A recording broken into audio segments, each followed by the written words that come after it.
even see 3 town centers coming out from players. I honestly wouldn't be surprised if it's like a 2 town center song and a 3 town center song. But it looks like game number 3 is getting ready. Viper, 2-0 lead over here. DeMusliM really needs a win. He doesn't want to fall down 3-0 because we talked about this one, that if DeMusliM loses in this set here, his fate in the playoffs is going to be in the hands of Wham. Yeah, and that's really not somewhere that you'd want to be. And we'll take a look at how these players differ in their openings. Already, we can see that Viper... Actually, you know what we need to do? We need to introduce these players. Lidakor, I'll let you begin. Alright, so ladies and gentlemen, welcome back to Viper versus DeMusliM. Spawning in on the right side of the map in the color red with the Chinese is DeMusliM representing Team Liquid. And on the other side, representing Gamer Legion in blue is... TheViper. Yes, we have finally got the Viper back. He is playing as the Chinese. I'm looking forward to his opening, and take a look there. We've already got ourselves an early mining camp coming down. Now, one of the things to note, Viper played this a little bit differently, sent all 6 villagers out to a straggler tree, then sent those villagers to build a mill and hand in their wood, and then immediately onto food. And at the same time, the first villager, I think, came out and actually hit looked to go onto that mining camp. But interesting. Whoa, no, Viper going for a donation already this early. You got to be careful with those sheep, Viper. Oh my lord, that's a lot of sheep to be losing. But you can see he's tried to micro around the edge of the base, but DeMusliM with a great little spawn in here. He's got the wood line up against the edge there of the cliff. Yeah, it's a great little spawn indeed, and Viper almost got tricked with that spawn. He wasn't expecting that town center to be there, and that would have been indeed a donation of 4 or 5 sheep to his opponent, and that's a big one because Chinese is one of those civilizations that just generates a ton of resources on the top of that hill. So everything that they touch with the scholars is going to be worth more resources. So losing all that sheep for Viper hurts a lot more than, let's say, this would hurt in a French versus French mirror potentially, because not only are you losing on your bonus that you would get for those sheep with the supervising, you would also give a level of extra sheep to the opponent that he can use with a supervised mill. So big factor here for Viper not losing that scout to the town center in the end. Yeah, it could have been very, very painful, but I guess one of the things to remember, obviously China doesn't keep their villages under their town center. They've got them out over next to this mill, so it's going to be a little bit more hard for that scout to actually lose its life because the villagers aren't going to be able to pop in and provide those extra arrows, but I'm looking forward to seeing how this game goes. A double scout opening for both players. Some differing build orders here. I can assure you after this series is finished and after the next series is finished, I'm going to come in and watch this game and dissect these build orders a little bit more, because if there's one thing that interests me greatly, it is Chinese build orders, Chinese base building as well. And let's talk a little bit about what we expect to be happening this game, Lidakor. I wouldn't be surprised if we see 3 town center Song dynasties out of these guys. It seems to be a pretty solid opening on these maps. Another thing that we've seen coming out in these Chinese mirrors is players will look to do a 2 town center Song dynasty and then look to go into Lancers in the third age just to try and secure map control and to secure relic control. Once you've got those relics in, then you're moving into more like crossbows and palace guards. Yeah, that's exactly it. And it's a lot of mind games that we have with this matchup. It's very similar to how Abbasid mirrors would play out. If you think about that, Abbasids almost always play 2 town centers. But guess what? When there's an Abbasid mirror, one player might decide to go 3 town centers because you're trying to build up a lead in one way or another against the opponent. So if you're just doing the same things, you're not going to build a lead for yourself. And one way to sort of break a stalemate like that, start to build yourself some sort of lead, is to add a 3rd town center. But there's some risk associated with that, and that is the fact that you will potentially delay your castle age timing, and that leaves you exposed to timing pushes from the aforementioned Lancers, Palace Guards, Crossbows. You forfeit the relics. So I can see one of these players trying to go for 3 town centers, but I feel like it's probably a better decision to go 2 town center Song into castle, and if you really need to, you can still add that 3rd town center later on. But I feel like it's more valuable to hit a good castle age timing and start securing that map control. You would think that, but one of the things I've found is that the 3rd town center in the Song dynasty basically takes you from the equivalent of 3 town centers up to 4.5. And so what happens is that you reach your peak before your enemy does. And essentially what it means is there's a timing window for you to kill a 2 town center player when you're on 3 town centers. when you're basically at 200 pop and they're at 160, and they're trying to build up to that 200 pop. And you know they've got their relics in their bank and they're slowly paying off and all that good stuff.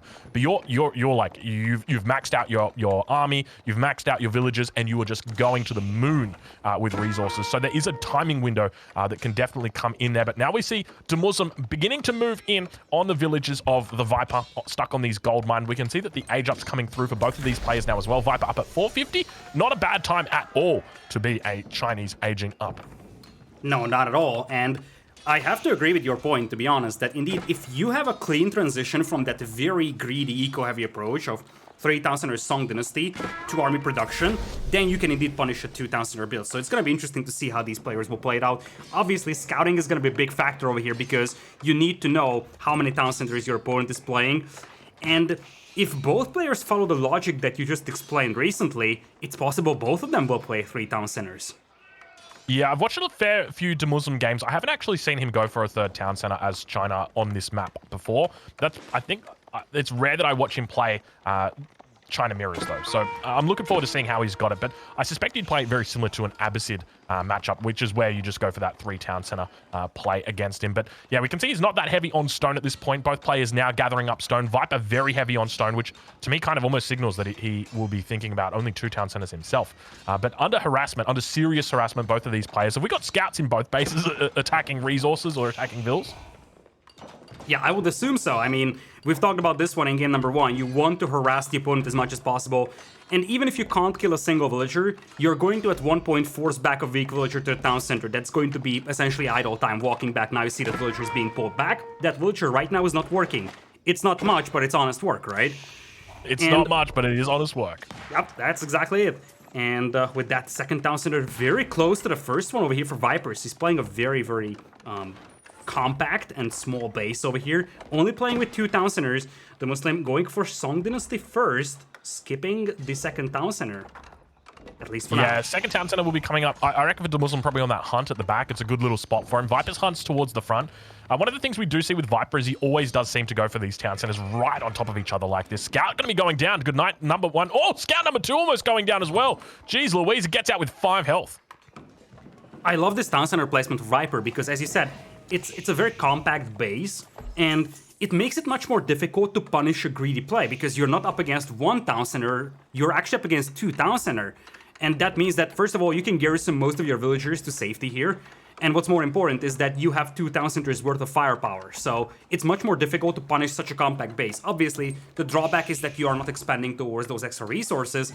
But on a map like Hillandale, especially if you don't expect your opponent to put up that much aggression, that's not really a big deal because you still have your resources relatively safe on your hill. One of the things to note in this map, or on this map, is there are a lot of resources in your base. So typically you do see players wall up and then look to move out. Look at those Imperial officials. What are those guys? There's a party over on the mill right now, and the Imperial officials are the only ones invited. There was 3 Imperial officials just chilling out right there. But yeah, one of the things to note is there's a lot of resources on this map up on your top little plateau, on your hill. And often players will look to try and expand out onto the field to get those natural resources. But it's important to remember that that gold mine has got 8,000 gold in it. So one of the things that we might see players look to do is drop down a market and start market trading out all of that extra gold that they're going to be generating from on top of their hill, and then utilize that to push out and then establish more control over further resources. And it's actually more than 8,000 gold because that is without supervising the mining camp that you're dropping it off.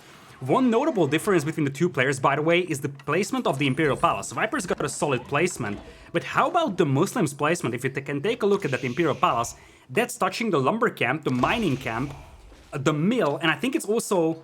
it might even be touching that gold mining camp. So every single drop-off building in the influence radius of the Imperial Academy, that is an unbelievably great Imperial Academy that we have over here for DeMusliM. Yeah, that's a really, really nice one. Vodka, if we change the perspective over to DeMusliM, it will actually tell us, it'll give us a little plus sign above the buildings that he's got, or it should. There we go. So we can see which buildings are affected. So you can see those 2 mining camps, as you mentioned, the lumber camp and the mill, everything getting affected. Beautiful spot there for DeMusliM. This might actually be the best Imperial Academy I've ever seen. It is the perfect one. And obviously, the distance is also very small. So it means that the Imperial officers don't have to walk a lot to drop off the tax gold income, and that's going to help a lot for DeMusliM. It might not seem like it's much, but especially in a mirror like that, such an extra level of efficiency is definitely something that helps. Looks like we're gonna have a more defensive approach here by DeMusliM, going for the walls on both flanks. Currently, he's ahead by 2 villagers. Look at Viper. Ooh. Look at this. The Great Wall of China. I thought it was made from stone, but it turns out it was a palisade wall that was made. Wow, what an absolute wall coming in for Viper right now. He wants all those juicy resources out on the map. Whew. It's a big investment. We're talking about a ton of wood being sunk in there, but it's going to help a lot in the long run, especially because it secures you those 2 forests on the left side, and that's the biggest thing out there, because you only have 1 forest on top of your hill, DeMusliM saving that low HP villager in the village. So you only have 1 forest on top of your hill. Securing 2 additional forests in that dale area is immensely valuable. If you look at that, that is 40% of the available trees that are in that dale area. That is a big win for Viper in the long run. Yeah, it's huge, especially on this map, as you mentioned.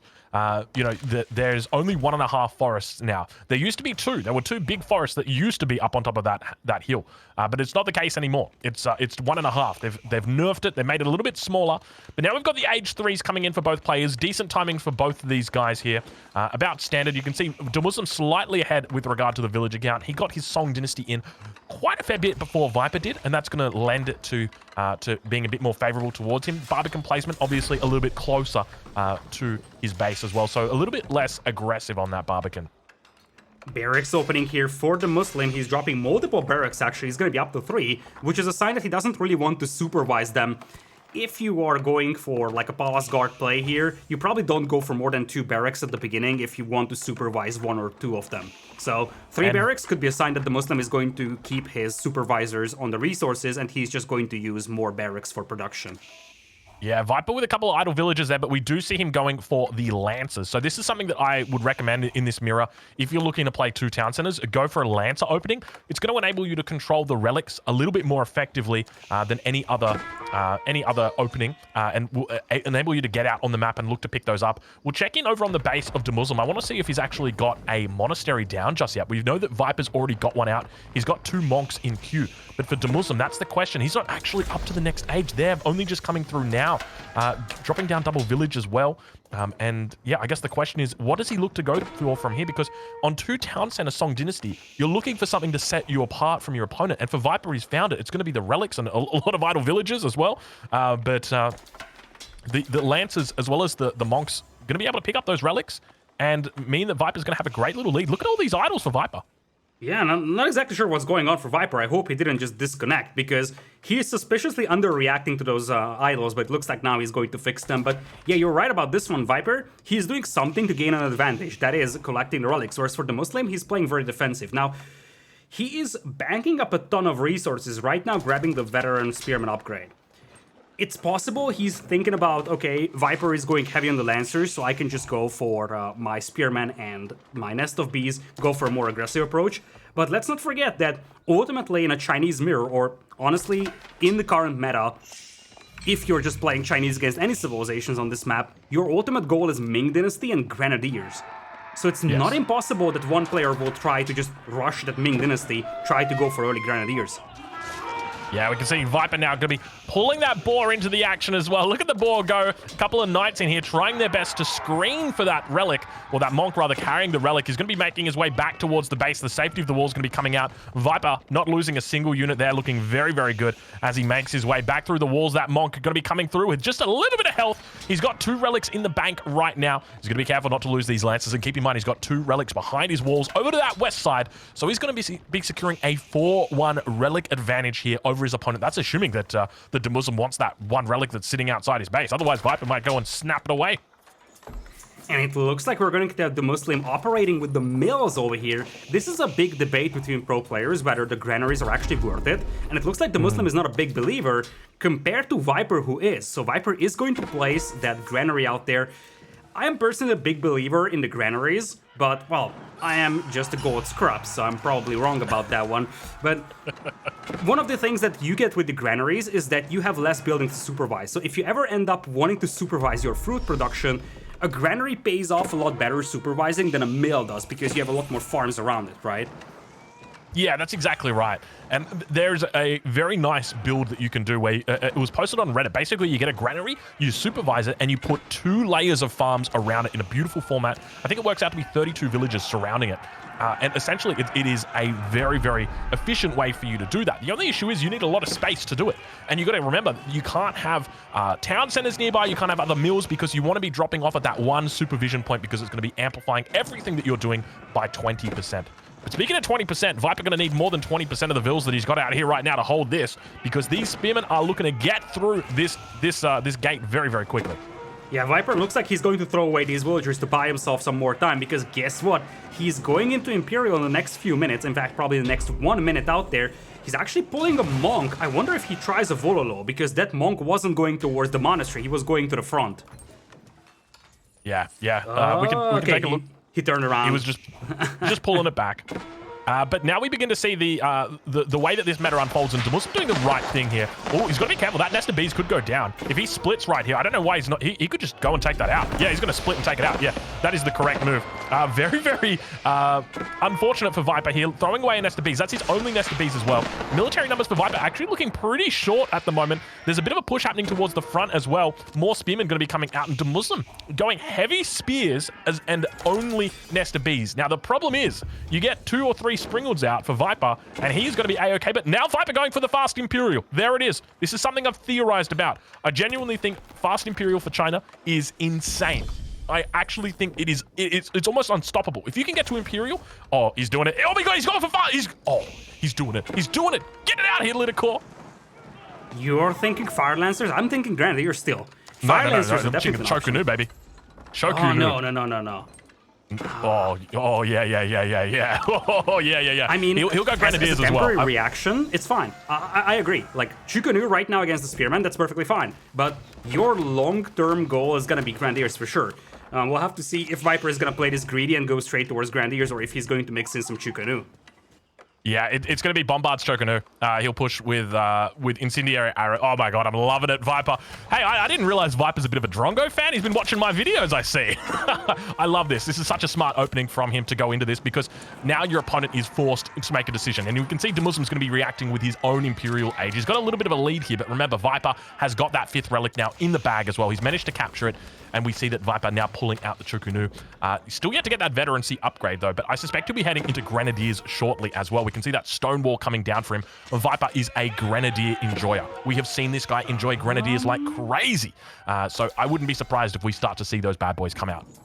It's a possibility. I mean, looks like he's adding crossbows in the first place over here. I guess he's just preemptively reacting to what could be a Palace Guard switch, because if you think with Viper's head right now, he has seen the Spearman, so he knows that DeMusliM has barracks, right? So Palace Guard switch could be a reality anytime soon, so preemptively add some crossbows to deal with that. Spirit Way is up though, and there are some archer ranges out there. Could be a race towards Grenadiers, and look at DeMuslim's resources. He's floating a ton of gold, with a bit of an eco-balancing. That could easily turn out to be a fast Ming dynasty, and it looks like he's going hand cannoneers here. Oh, all right. I've done the math on this. You really want to know how disgusting Chocunu are against Grenadiers?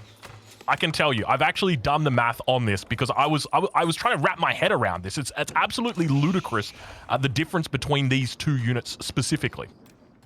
So for the Chocunu, it costs 1/4 of a Grenadier. In fact, less than a quarter because of the discount that you get from the Spirit Way. So you're getting a 30% reduction cost there, and they only cost 80 resources, and it gets reduced even further. And the problem is that those Chocunu, once that flaming arrows, incendiary arrows comes through, it is incredibly difficult to deal with the numbers that they've got. True. I think the key factor there has to be that you probably need to have some production on the front line as well, because you're probably going to be losing larger numbers than the player using the Grenadiers, but it's just that swarm of Chukunu, the cheap Chukunu army that you're talking about. But that essentially requires you to have a very consistent and very high rate production, preferably on the battlefield, so you can just keep that swarm going. Interestingly, Viper's got no Chocunu out, which is kind of... I'm looking at it and I'm starting to pull my hair out. I'm like, oh, hold on a minute. What's going on here? Viper actually going into men-at-arms himself with hand cannoneers. So despite putting all those archery ranges around there, I'm pretty confident he had Chocunu in queue, so might have cancelled them. But now all of a sudden, I'm getting sad. I'm getting real sad because I'm not seeing any of them out. Feels Yeah, bad, man. it's surprising. I mean, I can see him doing that just to react to the Spearman, and upon seeing DeMusliM pulling back the Spearman, he just said, okay, I don't need these. Hand Cannoneers definitely will be a better long-term choice here, population efficiency-wise. He's also grabbing, indeed, the Elite Palace Guard upgrade for himself. Notably, he's sitting on 5 relics, so DeMusliM is on a bit of a timer. On the other hand, though, that is a ton of Nest of Beasts for DeMusliM. We're looking at 6 as opposed to just 1, and Viper's army is exclusively infantry, so Nest of Beasts could do a ton of damage to that army from Viper. Yeah, the big thing here is going to be the bombard count. Typically in China Mirrors, it always comes down to bombard macro or bombard control and making sure that you're able to take out your enemy bombards, you know, repair up your own bombards. Whenever you're looking to do a push, it's important to try and keep plenty of villages with your bombards because you're going to be trying to out DPS or out damage the enemy bombards. But obviously a lot of Nest of Bees in here. They're going to be a primary threat against these infantry units. So we'll have to see how Viper looks to play it, whether he looks to go for a bit of a split. You can see he's got his, all of these guys have got their torches out. He's going to be doing a bit of a split now. You can see the bombard on the backline firing down upon the Nest of Bees. Nest of Bees is going to be turning its attention towards those Nest of Bees. The military mass here is looking very good for DeMusliM as the second bombard comes out. It looks like he's also got the pyrotechnics upgrade as well. He's going to be able to focus down the bombard of his opponent, now turning his attention towards that front line. You can see Viper's obviously got the closer reinforcements here. It's going to help him out a huge amount, but now you can see more units just getting mixed in. The Nest of Bees on the backline still yet to be dealt with by the Viper, and this is where it starts to get really tough because the bombard numbers are starting to look good for DeMusliM, and this push is definitely coming to shove. Turn on the fire alarm with all those Nest of Bees unleashing hell out there. And as you said, it comes down to those bombard numbers. And right now, DeMusliM has the lead. He's able to take down Viper's bombards. And without those bombards for Viper, he has no response to those Nest of Bees. It's a very slow crawl here by DeMusliM. But you see, the Death Ball is slowly approaching. And that army is mostly just siege. But that is probably the strongest combination of siege that you can ever imagine in this game. Yeah, it is. One of the mistakes that's being made right now by DeMusliM, not bringing villagers to drop down potential outposts, but it looks like he's not even going to need it. You can see the first bombard going down there, second bombard going down. This might be a good game right here. I don't think there's any way Viper's going to be able to hold himself on this position, but I've said that before in this series. I fear I might be saying it a little bit early again, as that we see the Nest of Bees just getting blasted right there, and still Viper tries to hold on. The keep going to be falling down. Bombards on the backside. All the Nest of Bees have gone down, and all of a sudden Viper brings out the hand cannoneers, and now going to be looking to turn their attention towards the bombards. You can see there's still no villagers coming out for DeMusliM at this point in time, so ideally he's going to be careful to try and keep these bombards alive, needs to move them back and just make sure that they're nice and safe. But still, more bombards continue funneling out. He's got another one in queue. He's got reload drills coming through as well. He's also getting reusable barrels, so looking to get that upgrade to get those cheaper Nest of Bees in, and DeMusliM just absolutely rolling over the top of Viper right now. He's doing it. He destroyed the castle. Now he's taking out production buildings over here. And while DeMusliM did lose all of his Nest of Bees, he didn't lose the bombards. And this means that the moment he gets any kind of momentum, he can leverage that, start taking out buildings. And you see those bombards are also firing away at those palace guards because they do have a very high DPS. So they can even devastate Viper's army even if they're not attacking those buildings. And now Viper getting pushed back into his base over here. It's 4 bombards versus 2. Viper's got a lot of backup resources on those sides, so there is still a chance for him to just buffer this up and recover. But DeMusliM right now has the momentum, 190 population against 163. Yeah, this is so hard. And the problem is that he doesn't have the numbers of bombards. So DeMuslim's got a critical mass of bombards where he can actually one-shot the bombards of the Viper. And then Viper's not actually able to repair his bombards in time. And we can see those bombards now moving up. You got to be careful. Viper is about to lose those clock tower bombards. They nice little flank coming through. Yeah, good point out right there. Second bombard going down. Every bombard that goes down, Viper gets more sad, more difficult to deal with. Siege works coming in to try and help him out. On the back line, we see those villagers getting pulled towards that bombard, trying to take it down, trying to stall out this push even further. Not enough infantry here to defend against the villagers. He's really struggling with it, and it looks like Viper might be able to stabilize here. Villager count for DeMusliM looking good. You can see the economy just pumping right now, and Viper somehow managing to find a way back into this game just through those little villagers as they fire off their torches. A single bombard just hobbles away. Look at it go. Unfortunately, going to be going down, though, as the villagers really do commit here, and indeed it does go down. So the bombard numbers have been reset. Bombard numbers indeed have been reset, but what was the price for Viper for this one? He lost so many villagers, notably gold miners, and right now Viper's gold bank is empty. So once again, if you look at the bombard numbers, it's 2-1. Viper might struggle to replenish his forces after losing so many villagers out there. He still has 118, but he is going to lose that clock tower bombard instantly, and that is a big blow to Viper. Could be a game-ending loss over there. Yeah, I wouldn't be surprised if it is. The fact that he's now sitting on top of that clock tower means that Viper's not able to produce any more bombards without them being threatened. DeMusliM's able to continue funneling units into the base, and now we can see he's quite literally standing on top of that clock tower where the bombard pops out. He's going to try and pull it out as fast as he can, but watch as it gets almost one shot here by the units down below it, and unfortunately for Viper, this is where good game is surely going to be called, because there's no way that he can keep up with the bombard production of his enemy here. I mean, he can try and get a siege workshop out and do it, but unfortunately, they're not going to be those beautiful clock tower bombards that you are used to as China, and now it's just a matter of time until we wait before Viper taps out. There it is. Game number 3 going over to DeMusliM, the China mirror, and it definitely goes to show that DeMusliM's practice on the ladder in this matchup on this map has definitely been paying off. And the thing with DeMusliM here is that his transition from that eco boom to that military approach was just a little smoother, and he was always the one that had that momentum going forward. And it started off with those nest of bees doing so well in those early engagements, and then, as you pointed out, it was the bombard numbers that started swinging it in DeMusliM's favor, and him being able to keep those bombards alive allowed him to really capitalize on the battles that he had won. He wins a battle, he's going to use those bombards to punish Viper by destroying a couple of buildings, and he slowly is just grinding down Viper's production, Viper's army, and Viper did have issues reinforcing the battlefield in the long run. Ultimately, losing those 2 bombards was the final blow to Viper, because it's not something that you can afford. You really don't have the chance to rebuild 2 bombards in such a critical stage of the game, losing a ton of resources with that, and you couldn't stop DeMusliM's momentum. So DeMusliM wins a critical game number 3 over here. We talked about this one when we started this game, that DeMusliM can't afford to go down 3-0. If he loses this set, his fate in the playoffs is in the hands of Wham, who would be playing against Beastie. So he really needs to find a way to make this very competitive, but even if, let's say, Wham is going to pull an upset against Beastie, so DeMusliM would be in competition still going into next weekend, the tiebreakers could be an important factor, so every single game that you win also is very impactful, not just the sets that you win. Yeah, that's exactly right. It's going to sort of draw it out a little bit longer and enable him to potentially threaten for that second place in the event that things don't go right for the Viper here. But what a game. What a game that we just witnessed there. And definitely, I think there's a lot of great lessons to be learned from that game. And I think it largely just comes down to bombard control. We saw that Viper, once DeMusliM had reached that critical mass of 3 bombards, he was able to one-shot the bombards that were coming out from the Viper. And it meant that he wasn't even able to repair. He pulled villagers to repair those bombards, and the bombard vanished quite literally in front of them. It can be very, very difficult once your enemy gets to that critical mass of bombards. And I think that there might be a place for Springalds in these matchups, just because when you're talking about like 3 bombards against, or like 6 bombards against 6 bombards, and they're all one-shotting each other, then all of a sudden it makes sense that you might actually get Springalds out in place of it, just because it becomes harder for you to micro against all those Springalds as well.